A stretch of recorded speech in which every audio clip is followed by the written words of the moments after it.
Hello and welcome to Leading Dragons. And today we have Rob Baker. Hi, good morning, Rob. Morning, Deborah. How are you doing? Good, thanks for coming on the show today. So Leading Dragons is a platform where fearless leaders share their stories and their insights and hidden teachings with a view to enabling others to stepping into their power in order to lead authentically. So before I hand over to you, Rob, my very honoured guest, Rob, we met a few moons ago now through PWN, the Professional Women's Network, and you were on the Federation board as the Engaging Men board member. Vice President, yeah. Oh, sorry, the Vice President. And so I just find that in itself very unique. So you got this unique profile. Another very unique aspect of your profile is you have come out of a 42 relationship with Mercer, working for Mercer, the big consulting company. And I still have very fond memories of you and I sharing the stage at a PMI event on the French Riviera. Doesn't that sound so posh? So it's a great event. I remember it well.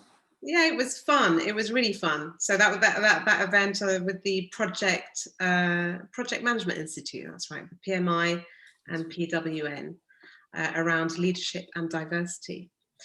So Rob, over to you. Tell us a little more. Who you are and what your quest is.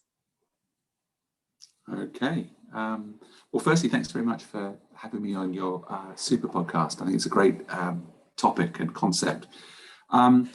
So, gosh, who am I? Yeah, I think I'm someone basically who's ultimately kind of curious about others and other people's experiences and, the world out there.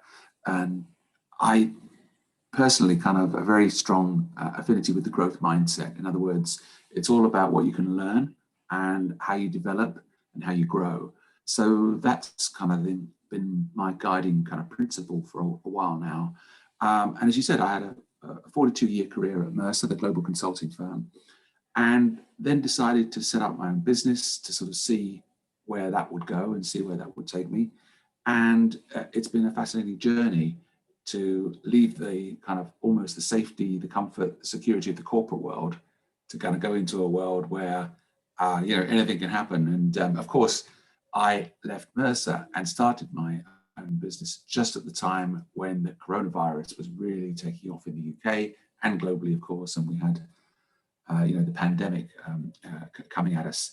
So, of course, that was a kind of crazy time to be starting anything. But I think basically the mission that I sort of see myself on is to develop myself, develop the potential that I have, but also to help others and organizations develop the potential in them as well. And I mean, I called my company Potentia Talent Consulting because it's the Latin for potential. And I wanted to kind of get over the point that what I'm interested in is it doesn't quite matter quite so much where you are today. It's more about where you can go. And I believe that anyone can develop, everyone has potential. And, what we should be doing is we should try to help bring out that potential of everyone. And of course, as a parent, I've tried hard to bring out the potential of my children, for example. And I think we all try and do that. And then, maybe we try and bring out the potential in those around us, by supporting, by asking questions, by working with whatever. So for me, it's about people, it's about developing their potential. But I think also recognizing that a lot of people have advantages over others. Some call it privilege, basically. So what I realized quite some time ago, there's a middle-aged, as I was then, white man, from Western society, with a certain level of education. I had a huge amount of privilege and advantage. And it struck me that was not necessarily something that was particularly kind of fair, or that certainly there were others that didn't have that level of advantage, let's put it that way. Yeah. And so, what could I do to try and change the world a bit, to help level the playing field, if you want to call it that. How can I help organizations change? How can I help individuals change to make a difference? And I mean, the area that I first got involved in, as you mentioned, was gender equality. I joined the Women's Network at Mercer, and through that I joined PWN Global, then got to be on the board as the Engaging Men Vice President, as we discussed. And so one of the things I was involved in was getting other men engaged in gender equality. And that whole journey then led me into a broader journey into diversity and inclusion. And I started looking at, okay, well, we obviously need to advance and support women in the workplace, but there are other groups as well. And then, of course, there are intersections. I was very aware of the fact that, for example, Black women have different challenges to white women in the workplace, or people with different sexuality or ethnicity or whatever. So, so my mission really, I think, is to help develop the potential that people have, and to start from a place wherever they are, what their lived experience is, and to recognize that we're all starting from different places with different levels of privilege, advantage, and therefore the kind of support that we might need can differ, and so that's kind of like really what I've been working on. That's a very noble cause, and it's huge. You talk about you're very self-aware around privilege, both you and I, where we are in Western society, and I really feel your drive around wanting to actively supporting perhaps vulnerable groups, and really championing equality, particularly in the workplace. And you are one of the few men who, since that I met, many years ago, who was already standing up for women at work. So, Rob, what is it that fuels this drive of yours? Well, I think partly it's my background. I came from what in the UK you would term a fairly working class background. Parents weren't particularly kind of well off, but I got to university through the support of the municipality and government grants, etc. And I got to university and I realized, my God, what a privileged world it is at university. There were all kind of these people from different echelons in society that I hadn't really kind of experienced. And I was aware, in a sense, almost that I was the other in that environment. So that was a kind of eye-opening experience. And then I think going into the workplace, I saw similar things, particularly around, for example, the treatment of women in the workplace. And I think because I'm a strong believer in justice and fairness and equality, I think those are the things that made me think, this isn't right, so we need to do something about it. So for me, I think what drives me throughout all of this is that, I think we've got a huge amount of work to do to get to a world where, we have more equality of opportunity, and, we have more recognition of the kind of human dimensions of life. And I love the fact you're involved with something called Humans First. I think we should definitely be putting people first. I look at societies and I think, why is it that in more equal societies, we actually have less incidence of mental health issues, for example, and in the societies that are, quite unequal, we have, although they maybe have high levels of income in some groups, there are other groups that are very disadvantaged and, really getting left behind. And that level of inequality, potentially breeds more crime and more, social unrest, etc. So, for me, I'm driven by the fact that I believe equality is good for all of us. But of course, to get to equality, we've got to also think about those of us that might have to give something up a little bit.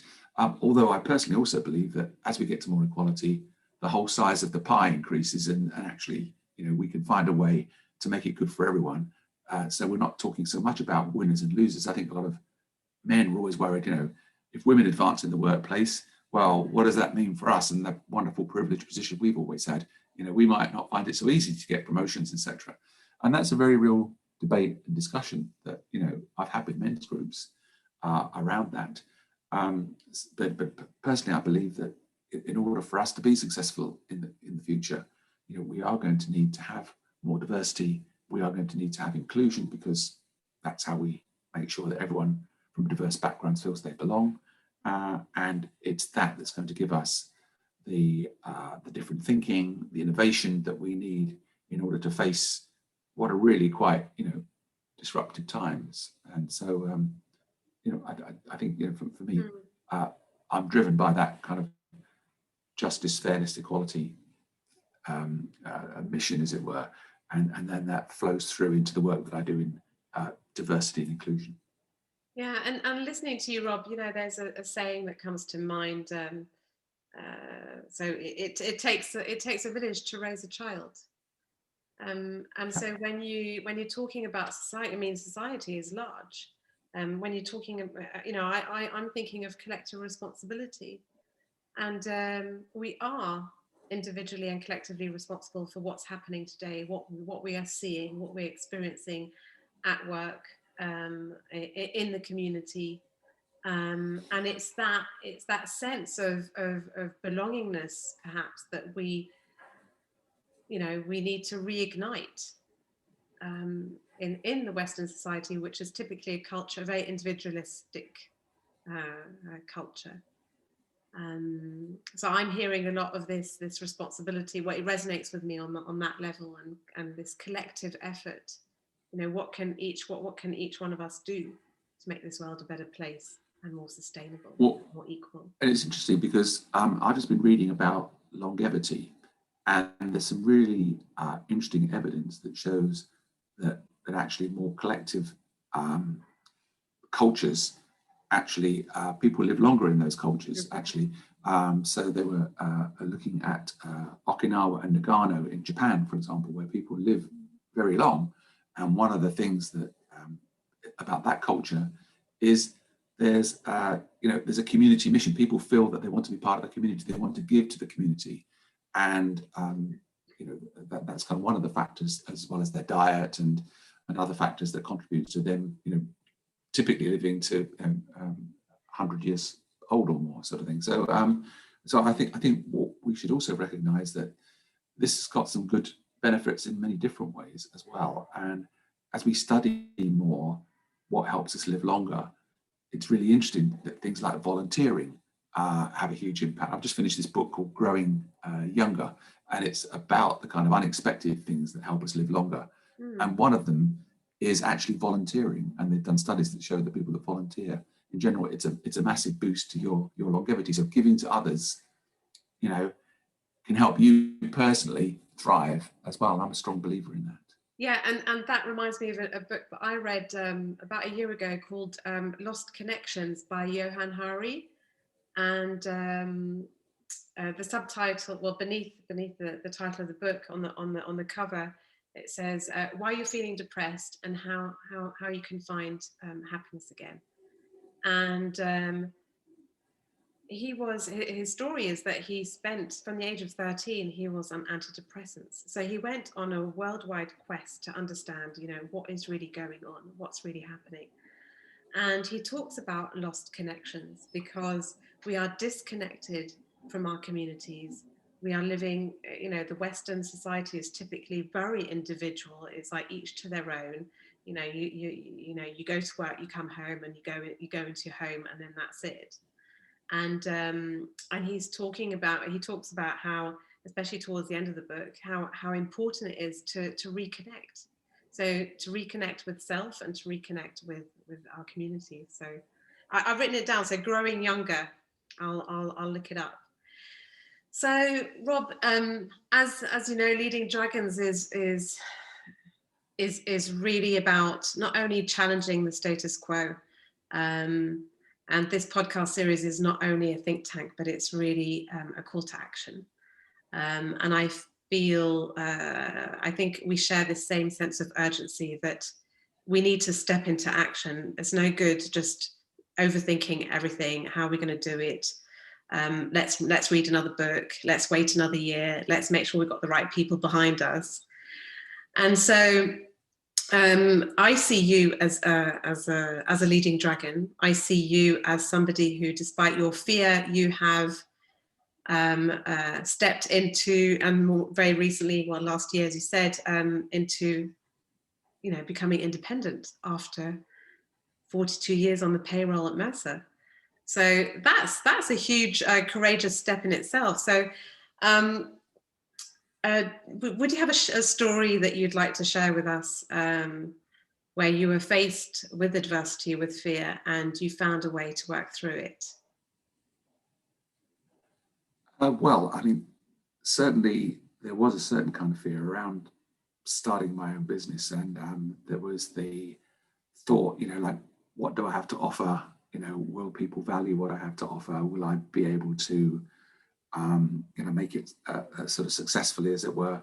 And I think that process that I went through was a very affirming process, because what I realized is there were others out there already who believed in me and who reached out to me when they learned that I was leaving Mercer. I'd made it very clear that I was still continuing, you know, a career of sorts. I was going to my next stage. I remember the LinkedIn post that I made when I left Mercer. It was, you know, a picture of somebody about to go off into the bold future kind of thing, and but not really knowing what it was going to be like. So I think there was that. And then, of course, as I mentioned, the pandemic was definitely hitting us just then as well. And I had a couple of potential projects in the pipeline which suddenly got pulled because of the pandemic. And, you know, companies decided they didn't want to spend the money on workshops and development right now. They wanted to kind of worry about survival kind of thing. So all of a sudden I was faced with, you know, not the kind of levels of activity and opportunity and you know, the ability to sort of earn, if you like, from my business that I thought I might have. And that, you know, that's quite a scary place to be in some senses, because although, you know, I had some of the kind of, you know, the savings and the benefits of 40 years of work, nevertheless, all of a sudden, there was that kind of certain nakedness, if you like, because there I was, you know, without all the typical corporate support.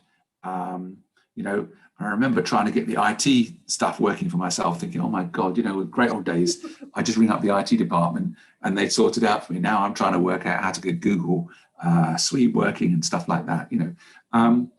So there was an element of also, you know, real unknown there as well about, you know, what it would involve, what it would take, how I would do it. Obviously, you know, lots of people have started their own businesses, so this is not necessarily a great drama in the sense that others won't have faced. But for me, it was a particular thing about feeling that I had something to offer and that it would be valued. And the fact that people in my network reached out to me and said, hey, look, we'd like you to work with us on this, or I'd like you to work with us on that, that was enormously affirming.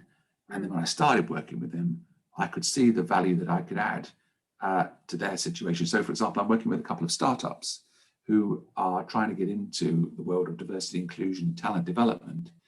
And, you know, they reached out to me and said, could you work with us? Could you, you know, join our organizations? And I've joined the board, for example, as a, you know, non-executive director. And just to see, you know, what I can offer to them and how I can support them based on my experience that I've had, my business experience, and working with, you know, frankly, you know, quite younger CEOs, it really kind of affirmed to me that actually there is something I can offer, and that's now built the confidence that I have in you know, kind of what I can bring to organizations and to individuals. So I would say that's my most recent fearful time that I've been through. Certainly there have been others in the past as well, when I've taken on new roles and, you know, kind of wondered how the hell was I going to do this, you know. And then I suppose, you know, a very personal fear would be, I know that in the early years of my career, you know, I really struggled. There was a point at which I think I just overcommitted myself and overstretched myself. And there was a time when I had real anxiety. I went through a definite period of anxiety and needed some support with that, some therapy, if you like. And that was an incredibly fearful time in a sense, because again, there was an unknown of how it was going to work out. Was I going to come through? Was I going to be, impacted by this episode in any way? But actually, what I found was working through that anxiety at that time actually ultimately made me stronger and also more understanding of other people that go through similar bouts of anxiety. And so actually, I think that helped me become a leader that was more able to express and confirm that vulnerability is a good thing, that actually, if we do share with people what's happened to us, actually often they will then open to us about what's happened to them. So what I found was actually going through that period of, what for me at the time was quite acute anxiety and needing the therapy to help me recover, was an incredible period of personal development and personal change, and seeing how others, like my therapist, for example, could help me, really made me realize that actually, we can't always do this ourselves. Sometimes we do need to say, look, I need some help. I could try and tough this out as a man, macho alpha male type, but I realized that actually that wouldn't work, and it's in a sense not who I am anyway. So the fact I was able to get some support, get through that period, and bring through the learnings from it, was an incredible development moment, as it were, for me. So I would say to anyone out there that's anxious, and there's a lot of anxiety right now, of course, with the pandemic and the impact on people's livelihoods and their careers, etc.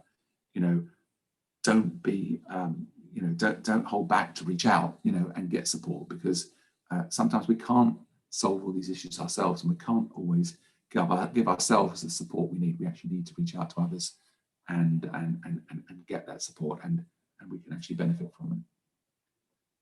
Wow, thank you, Rob. That's thank you for the vulnerable share. And it's true, isn't it, that the challenges in life are an opportunity. They mobilize our inner resources. So if you hadn't had, you talk about this period of anxiety, and even sort of, and you talk also about fears like nakedness, which is another word of vulnerability. And yet, without those periods, we wouldn't grow and be better versions of ourselves. And so, going through that tunnel, so to speak, but then being able to go through and come out the other side, we can only be better versions of ourselves, I believe. Is that Yeah. Would you? What Yeah, no, absolutely. I would totally agree with that. And it's interesting because I think you can approach this. Obviously, things happen to you sometimes, and you need to react. But I think there are other times when actually you can be proactive, and you can actually seek out discomfort to help you grow. I mean, it sounds a bit perverse, but for example, what I found over time, like for example, when I became the first man on the board of a Women's Network, initially that was quite uncomfortable because, like, how do I fit in here? How do I make sure I don't, kind of step in the wrong direction or say things that might not go down well. There was a real learning curve in that first year on the board of Women's Network in terms of what it's like to work with 12 super smart and capable women and trying to keep up with them. That was kind of like quite a challenge for me. But I learned from it, even though it was uncomfortable. I learned from it. I grew from it. And what made me realize was that if I can put myself into other situations where I don't quite know what I'm doing and feel uncomfortable, those will be growth opportunities too. So, even something as recent as taking on this disruptor in residence at EDEC, a business school in Nice, it's kind of like a new thing for me. And I'm thinking, gosh, it's an academic community, global MBA program, they want me to be originally they wanted me to be the expert in residence. I said, look, there are no experts. I'm happy to be a disruptor because I think that's kind of what my mission is as well. But again, I'm thinking, how will I do that? And there's often times when I've, for example, agreed to do a presentation on something, and it's something I don't know a huge amount about. I need to research, or it's something that I've got to work on to bring this presentation together. And there's an element of discomfort around doing it. And I've sometimes said to myself, my God, why am I doing this? Because it's uncomfortable. I've got to prepare. It's stuff sometimes I don't know and I've got to think through. But actually, by going through that process, And by not just restricting myself to doing something that's comfortable all the time, that's where the growth comes in. And then I can look back and say, oh, actually, that's great. I pushed myself. And, it was something I hadn't done before. Didn't always think I could do. And I was very interested to see how it would work out. But, I pushed myself and I got through it. And I learned from it as well, because it maybe didn't always go perfectly well, but I learned from it. And that was a great development point to take forward as well. So I think it's, my advice to people definitely is to put yourselves into, potentially uncomfortable situations where you can grow from whatever it is you're doing, and then take the learnings and use those learnings to sort of develop you further. Yeah, and Rob, obviously, naturally, it's your knowledge and experience that are two pillars for you. But I really see your modesty and your genuine curiosity about towards others that are your strengths too, and I believe they serve you every day, and it's great. I just the way that you you shared your story, and going back to fear, I do. Also through my personal journey, we can harness our fear, and sometimes we just need to totally let go and let it happen. Go where the fear or wherever it's taking us. Obviously, we need to and thank you also, Rob, for raising that to our listeners, that it's for everyone to recognize when it's time to ask for help. And there's nothing wrong. It's only it's a sign of strength to reach out for help.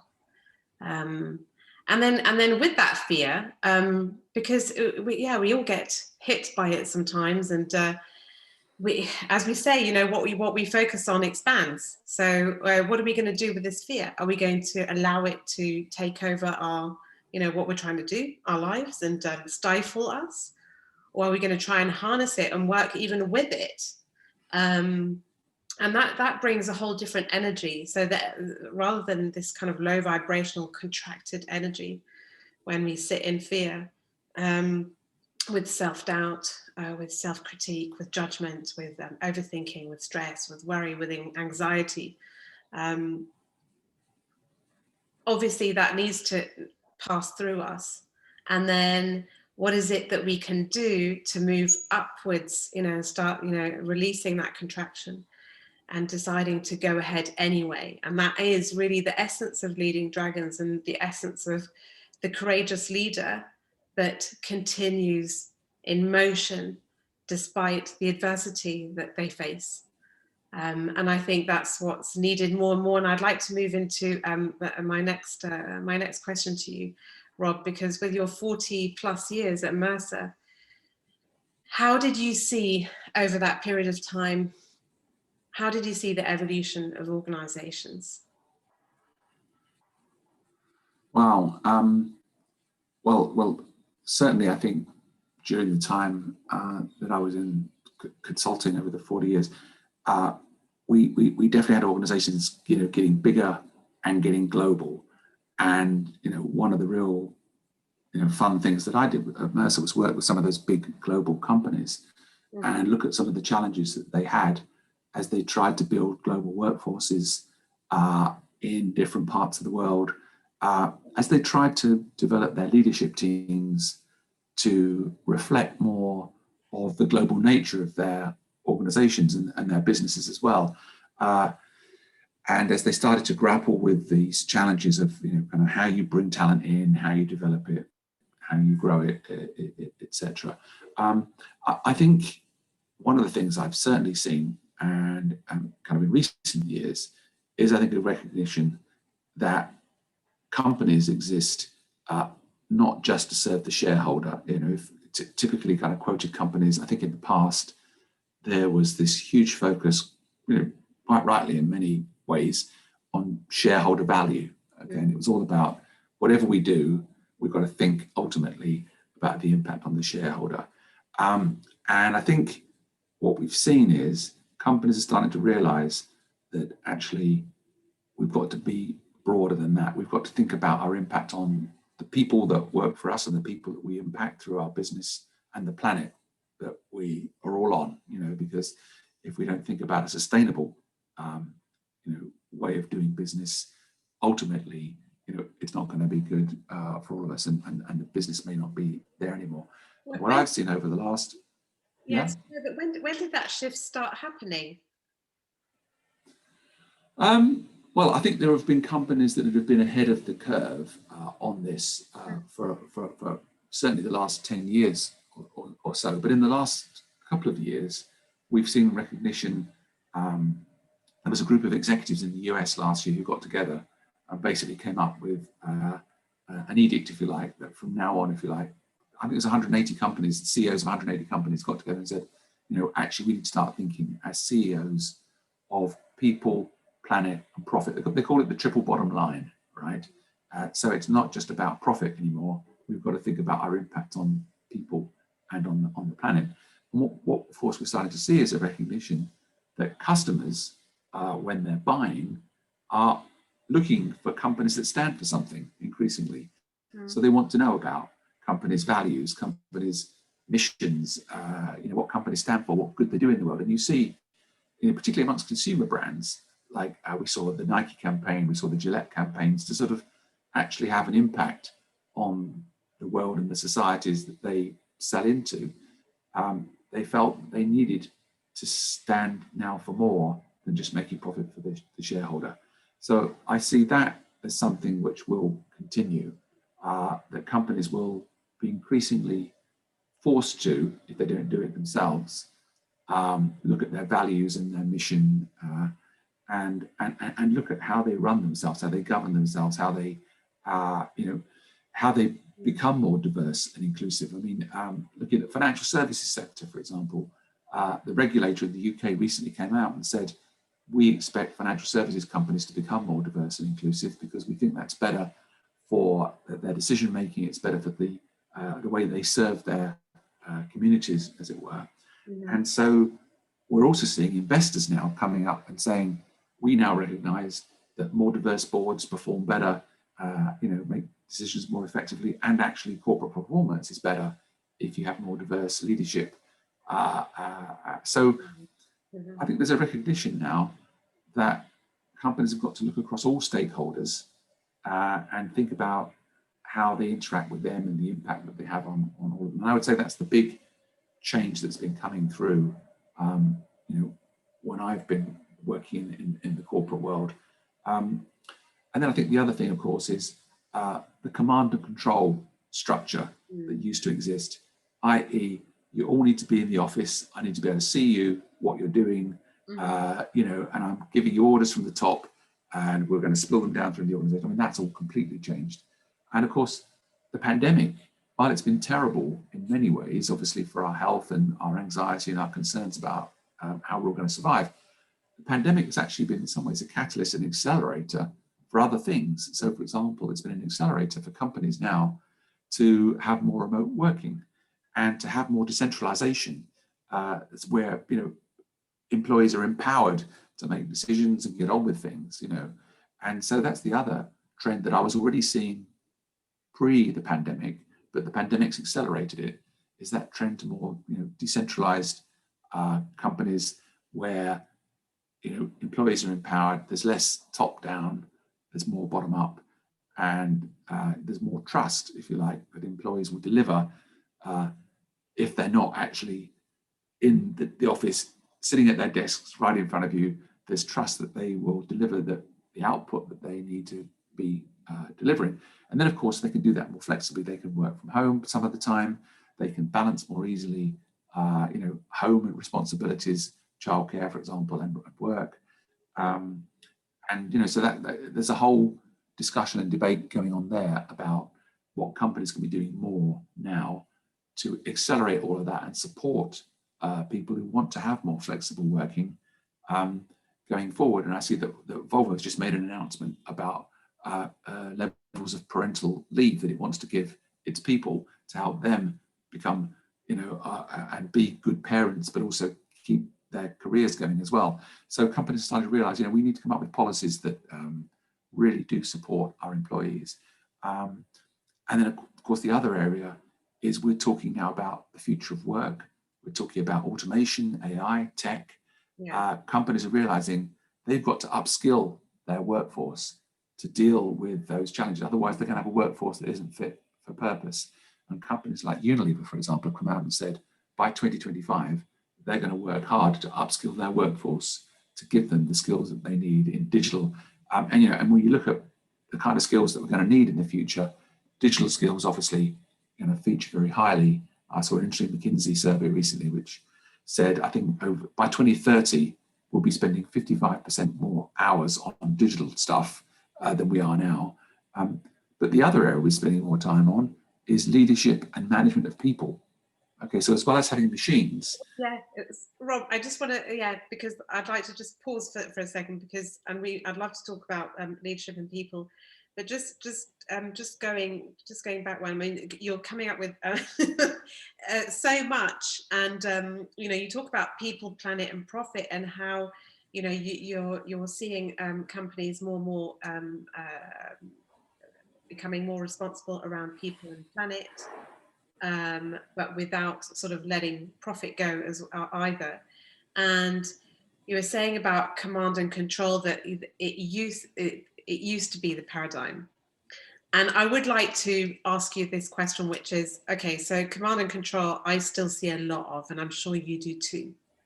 Yeah. And so, and when you mentioned about COVID, so rightly so, that COVID is the catalyst to accelerate the change around decentralized power.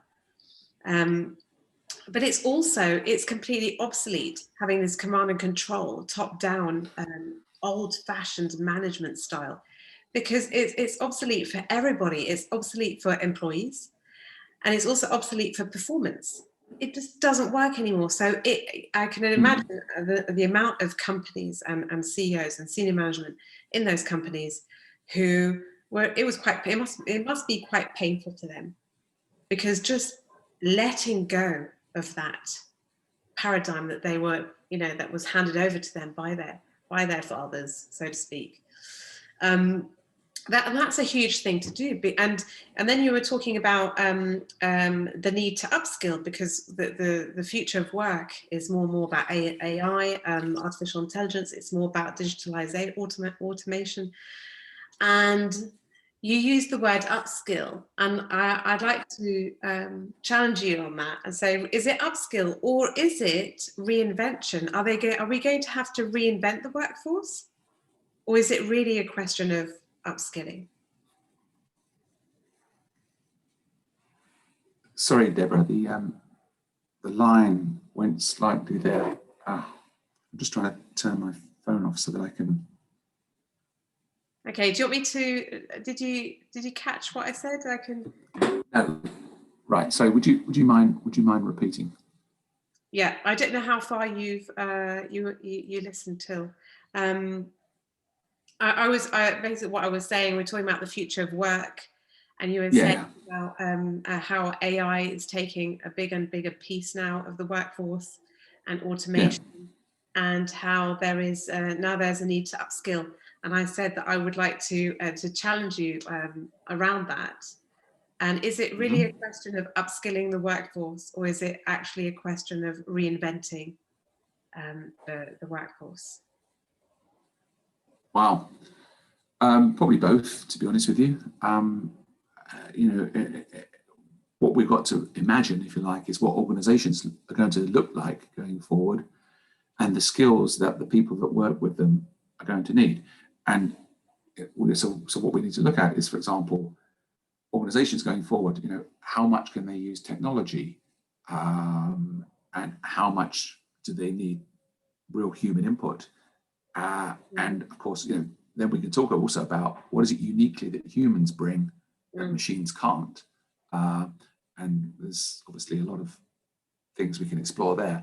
But then I think for the people that are working in the companies of the future, there will be different skill sets required. And we need to make sure, if you're a company wanting to succeed in the future, you need to make sure the people that work for you have the skill sets that you need for the future. Now, if you don't have that at the moment, but how do you get there? You need to upskill your people, or you get rid of a lot of them and get people in with the right skills. But of course, actually, there's a lot of people that don't yet have the skills anyway. So I think companies have got a vested interest to take their employees with them and help them through this period of very significant change to become more skilled in digital, for example. But the other area I think we're also seeing is that leadership needs to be transformed as well, because these new kind of organizations, or these reimagined organizations, need to be led in a different way too. So what we're seeing is newer generations coming into the workforce.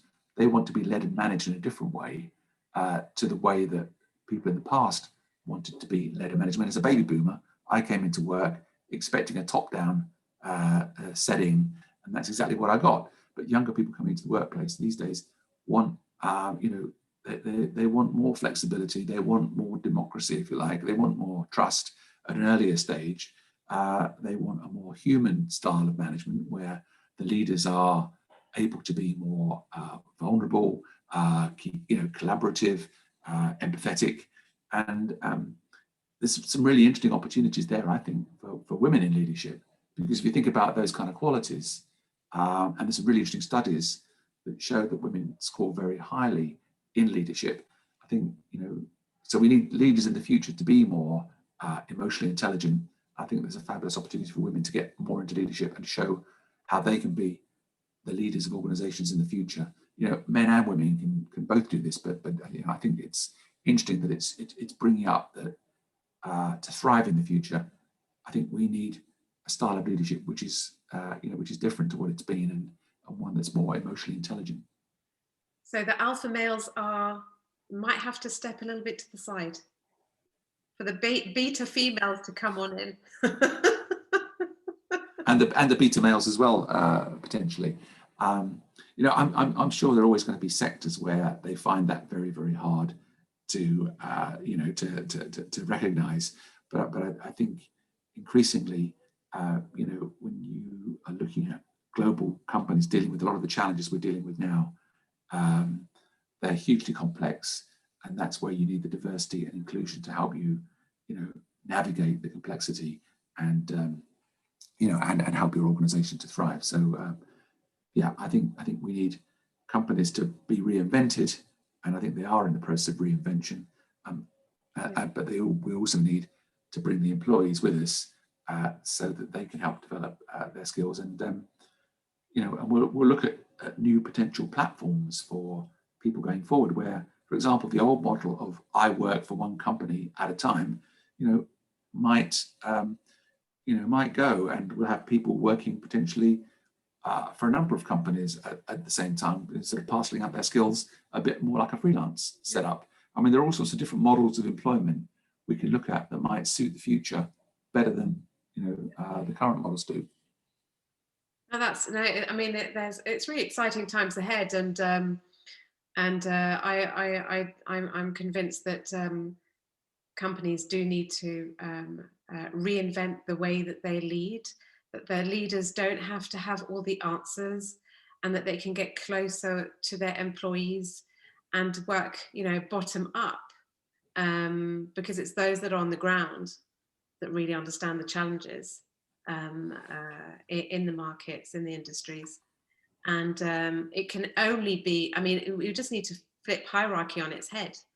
And the closer the leaders are with their people, the more we'll see human systems taking place, human-centric decisions being made. And that's where the future of leadership, I believe, will take place. And it's those people, and I also believe that with the millennials, so the Gen Ys, inside organizations, they can't do with the old stuff. They're just like, what? I'm not going to top down, command and control. No, I'm out of here, right? So I'm either out of here, or it's like, oh right, you're actually giving me the carte blanche, a white card to go ahead and try and transform together with you and get creative. And I think, and going back to what you were saying, Rob, earlier about, well, what is it that what is the human input that machines cannot bring to the table? And I believe it's probably one of them is creativity and innovation, because we need creative thinking now. We need to get really collectively creative and to figure out, because there's not one right way to do things. A thousand roads lead to Rome. So what in our organization and the way that we are set up, and with the people that we have inside, what is the best leadership style for us? And it doesn't mean that because it works today that it will work tomorrow either. So perhaps it's really becoming agile in the way that we do things, because the rate of change is massively accelerating, particularly with the pandemic that broke out last year. Yeah. Wow. Yes. Lots of. So Rob, one last question, and then we'll wrap up. So I'd like to go back to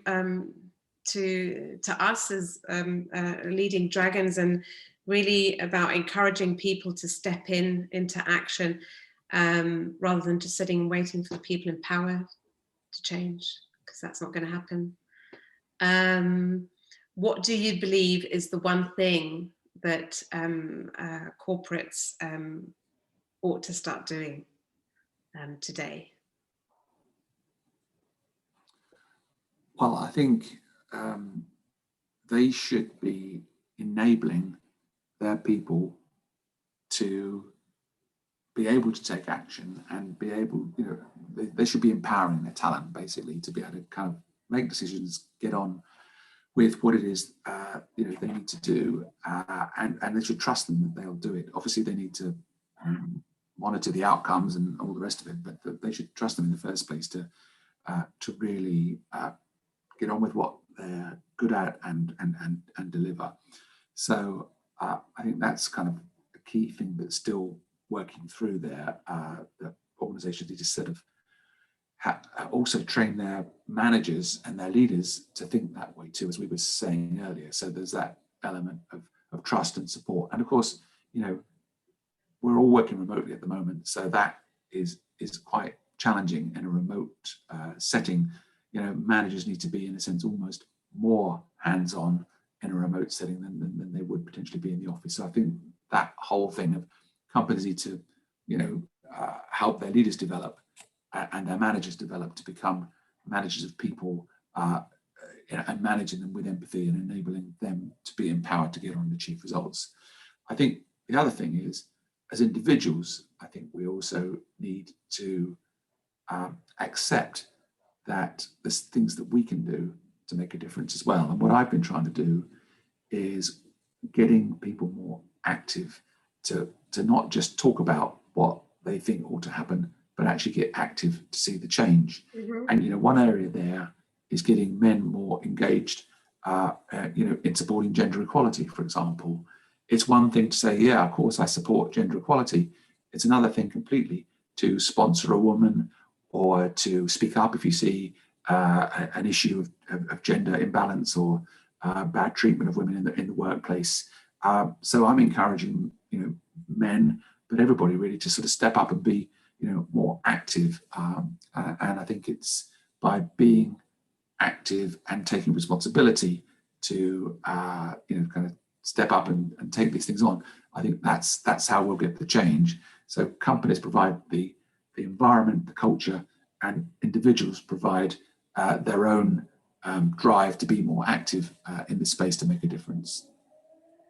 Yeah, so bringing in a better growth environment, which will enable people inside the company to explore ideas and to experiment. How's that? Yeah, absolutely. I like that. That sounds good. So I think an environment where basically you're looking for different views, you're looking for different thinking, you're open to different solutions. And, I think that way, if you're open to diverse talent, being able to support all of that, then I think you're on a good path. Rob, Thank you so much for your wisdom and your insights for today. Thank you for coming on the show. It was lovely to have you. And it's a real pleasure, actually. I really enjoyed the conversation. it was fun, yeah. And I wish you a lot of we'll stay in touch, but I wish you a lot of success as an independent consultant. Thanks, Deborah. Thank I look forward to keeping in touch and seeing how all this develops for all of us. Lots of fun times ahead. Bye. Yeah.